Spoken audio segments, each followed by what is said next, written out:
I'm in the movies.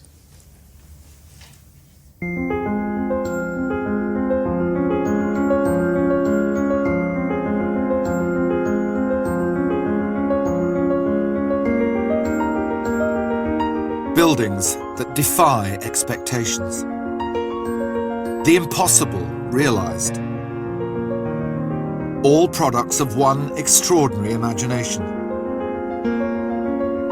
The architect, Frank Gehry. A visit to the studio of Frank Gehry is a bit like a whirlwind tour of the globe. This is in Arles, south of France. With a tour guide who's helped create what we see around us. You got cities all over the world here. This is Toronto, where I was born. Part of his motivation, says Gehry, is that so many buildings are just plain boring. Anybody I talk to agrees that maybe 2% of the built environment since the war we could call architecture. And the rest you call nothing?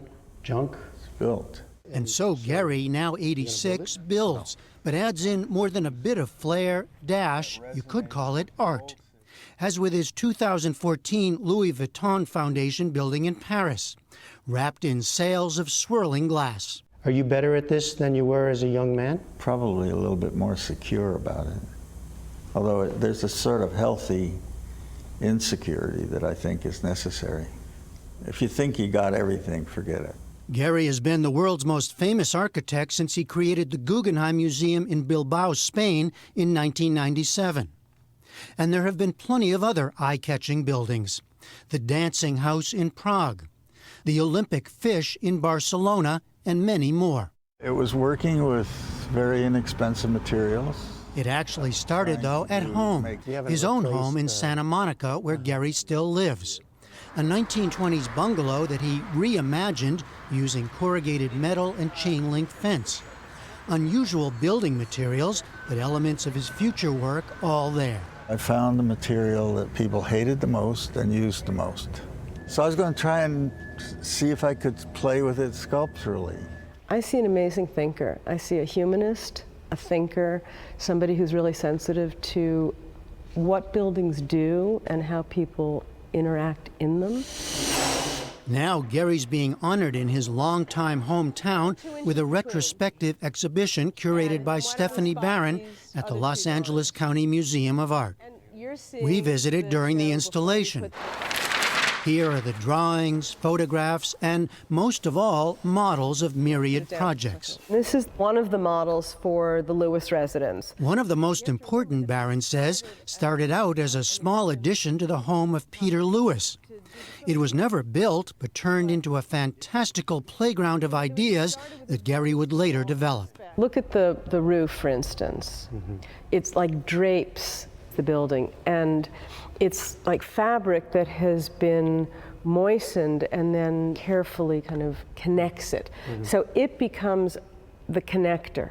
On the far side, you see very kind of constructivist, very rectilinear, kind of simple geometric forms, and it brings together styles and ideas. And I think this is the project where he began to see what the computer technology could do. The computer program helped Gehry build what is certainly one of his most iconic works. I was trying to express movement with the shape of these walls and juxtaposing two walls that are both moving. Disney Hall in downtown Los Angeles opened in 2003 and quickly became a landmark where tourists, even models, come to take photos amid the swooping stainless steel walls. The outside gets most of the attention, but Gehry wanted to take us inside to explain that his first concern, as always, was a practical one, the acoustics. In a concert hall, the orchestra has to hear each other. They play better when they hear each other. That's A.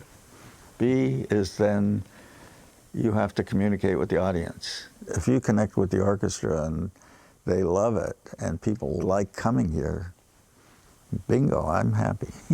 Everything else is, extra. Gehry was so into the audience experience, he insisted on narrower armrests to increase the seat size. The seat arms usually are thick all the way down, which takes 1 inch off the width of the seat So people of larger weight, so to speak, are happier here. Frank Gehry has at times been knocked for creating showy buildings that overwhelm their surroundings, for being a starchitect more than an architect. At Disney Hall, he insisted that function always comes first, then the artful expression. They're not ego trips in the negative sense of an ego trip. I mean, you see a lot of so-called architecture that part of the ego trip overpowers the functionality and the budget and all that stuff. So it's the essence. It's finding an essence. Why be expressive on the outside? Because everything around isn't. It's as simple as that. Yeah. In addition to the retrospective, Gehry is the subject of a new biography by architecture critic Paul Goldberger. The blue one is the one we did for Brad Pitt in New Orleans. Later this month, he'll receive a Lifetime Achievement Award from the LA-based Getty Trust. And he's now developing a master plan to revitalize the 51-mile Los Angeles River, sure to be controversial. Why are you still doing this? You're 86? Yeah. I don't know what else to do. Is that true? I love doing it. I love working. I don't know what the word vacation means. All in all, it's a major moment for Frank Gehry in Los Angeles. And that's Australia. And well beyond. From LA, I'm Jeffrey Brown for the PBS NewsHour.